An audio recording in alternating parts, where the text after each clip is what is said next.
Soyez les bienvenus, chers téléspectateurs, dans l'interview d'Africa 24 qui reçoit un ministre de la République démocratique du Congo. Il s'agit du ministre Lambert Mende, ministre de la Communication et porte-parole du gouvernement. Soyez le bienvenu, monsieur le ministre. Merci. Je vous prie de découvrir la première question, s'il vous plaît, et de la lire à voix haute. Comment avancent les préparatifs des multiples scrutins à venir en 2015 et 2016? Scrutins qui font l'objet de beaucoup de spéculations. Je ne pense pas qu'il faille spéculer sur des choses qui sont pourtant claires. Je pense que les scrutins de 2015 sont connus, c'est les locales, ce sont les élections provinciales.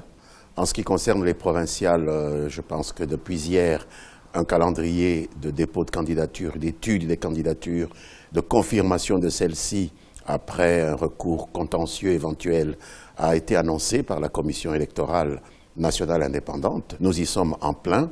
Nous considérons ces préparatifs comme bien engagés et je pense que la commission électorale nationale indépendante saura les mener à bon port. Qu'il s'agisse de 2015 ou 2016, vous pensez que les délais pourront être respectés? En ce qui concerne les délais, la commission les a bien fixés. Elle est compétente pour pouvoir les tenir. S'il y a des cas de force majeure, nous ne pouvons pas les présumer. Je pense qu'elle saura saisir éventuellement les autorités compétentes, qui sont en l'espèce les juges de la Cour constitutionnelle, pour prendre une décision. Mais jusque-là, je ne pense pas qu'il y ait des raisons de penser que ce cas arriverait, mais on ne sait jamais. Même des raisons financières? Les raisons financières ne sont pas à invoquer. Le gouvernement est prêt à assumer toutes ses responsabilités. Vous avez vu, en 2011, nous avons dû puiser sur la caisse, le trésor public pour financer nos élections.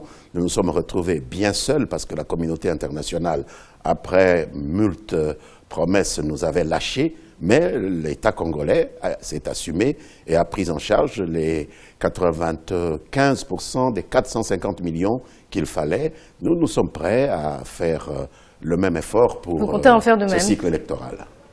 À Kinshasa, par exemple, dès qu'on évoque ces scrutins, ce que les personnes qu'on a pu rencontrer répondent, c'est qu'il y a des reports qui se préparent, que le pouvoir n'a pas forcément intérêt à ce que ces élections de 2015 et 2016, surtout, voient le jour. Alors, lisez la plaquette suivante, s'il vous plaît, on en discutera. Tout pouvoir est une conspiration permanente. Alors, c'est une citation d'Honoré de Balzac. Je ne sais pas de qui elle est. Balzac. Je pense que Balzac n'était pas loin de la vérité. Je pense que c'est une conspiration, mais ici, le pouvoir démocratique est une conspiration entre ceux qui l'exercent et ceux qui lui ont permis d'y arriver.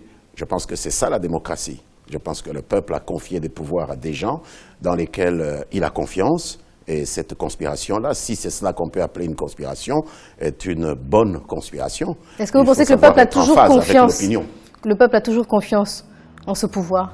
Si le peuple n'avait pas confiance en ce pouvoir, nous ne serions plus là. Ah bon? Oui. Vous pensez? Nous ne serions plus là. Ils nous auraient chassés. Par la voie des urnes, certains ont dit, certains l'ont soulevé, même au sein de l'opposition, qu'on attendait la voie des urnes, mais parlent aujourd'hui... il faut attendre alors la voie des urnes. Mais justement, on parle de voie des urnes, mais disent aussi que, vu le schéma qui se dessine, des reports sont envisagés, reports visant à maintenir le président Joseph Kabila au pouvoir pendant encore quelques années. Il ne faut pas dramatiser les reports. Nous avons toujours eu des situations de report dans ce pays. On en a connu avec les assemblées provinciales. Vous savez, les assemblées provinciales que nous avons mises en place en 2006 sont encore là. Il a fallu reporter, faute de moyens législatifs, de moyens financiers pour organiser des scrutins. Des reports, on en a connu au Sénat, qui est la chambre haute du Parlement.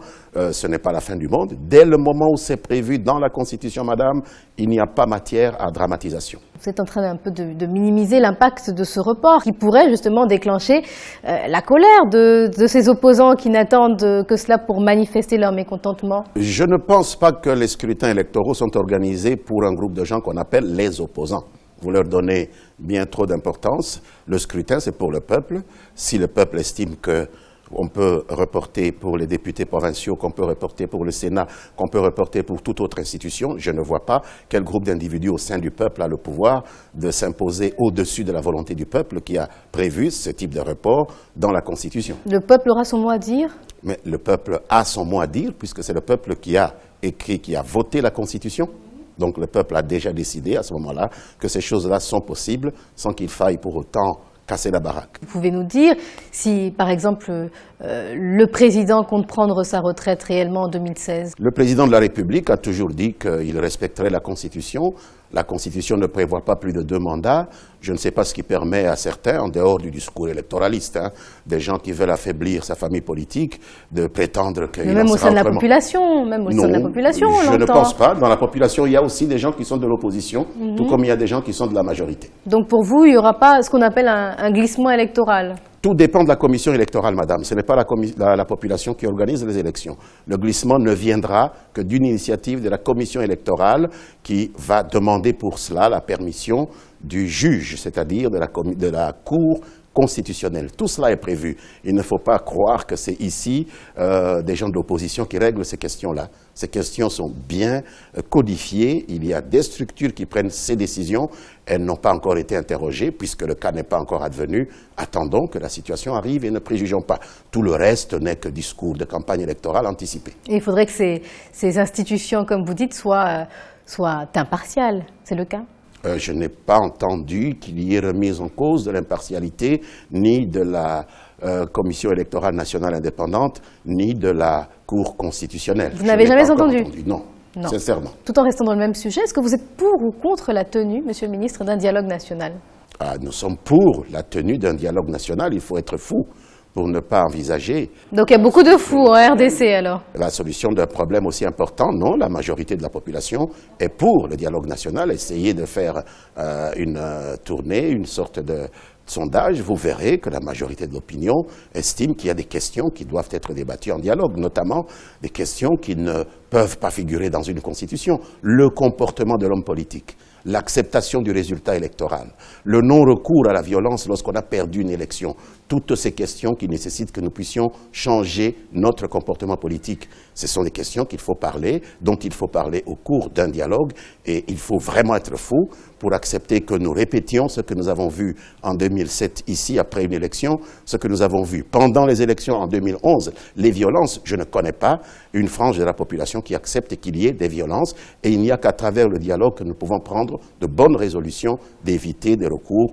à la violence chaque fois que quelqu'un est mécontent. Est-ce que les autorités sont prêtes à céder aux attentes de l'opposition avant d'arriver à ce dialogue?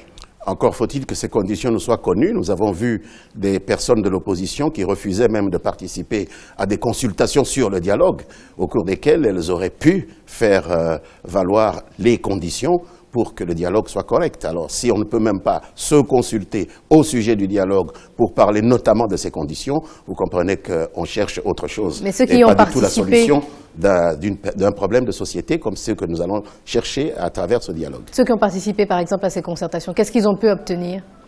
Ils ont pu obtenir que la Constitution soit respectée. Je pense qu'il n'y a jamais eu de notre part la moindre tentative de pouvoir utiliser le dialogue contre la Constitution. Donc, nous sommes sur la même longueur d'onde.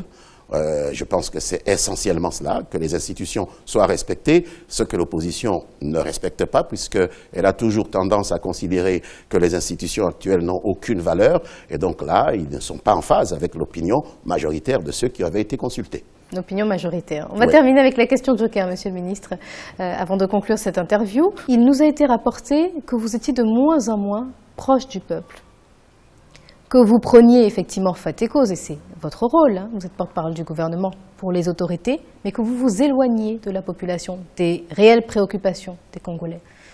Qu'est-ce que vous avez à répondre à cela? Ça dépend de votre source. Je pense que ce n'est pas une source crédible. Je pense que ce sont des gens de l'opposition. C'est un discours d'opposition. Parce que si nous n'étions pas proches du peuple, le peuple ne nous aurait pas renouvelé sa confiance. En 2011, nous sommes allés avec tout le monde aux élections et nous avons été élus. Moi comme député, le président Kabila comme président de la République. Je pense que cela ne fait pas plaisir à tout le monde et donc ils essayent de ramener tout cela à je ne sais quelle manœuvre. Mais là, il s'agissait Mais en de tous les Congolais cas, lambda, hein, mais vraiment bien sûr, interrogés dans la rue. le Congolais lambda peut être de l'opposition, tout comme il peut être de la majorité. Ça dépend sur qui vous êtes tombé. Je n'ai pas, moi, des chiffres d'un sondage que vous auriez mené scientifiquement. Je sais que Ah nous non, sommes effectivement. majoritaires. Nous sommes majoritaires dans ce pays aujourd'hui. Vous êtes majoritaire, votre parti, Absolument. la majorité Et je suis tout à fait à présidentielle. l'aise à la cité. Moi, je vis à la cité. Je vis dans la population. Je suis un fils de paysan. Je vais à ma ferme tous les dimanches. Je suis avec les paysans. Nous partageons le peu que nous avons. Et donc, cela ne correspond pas à la réalité que je vis. À ce que vous vivez. Non. Donc vous êtes proche du peuple. Absolument. Je suis lumumbiste et donc, par définition, proche du peuple. Merci à vous, Monsieur le ministre Lambert Mende. On rappelle que vous êtes ministre de la Communication et porte-parole du gouvernement. C'est moi. Merci d'avoir répondu à ces questions. Et merci à vous, chers téléspectateurs. C'était l'interview d'Africa 24 en République démocratique du Congo. À bientôt.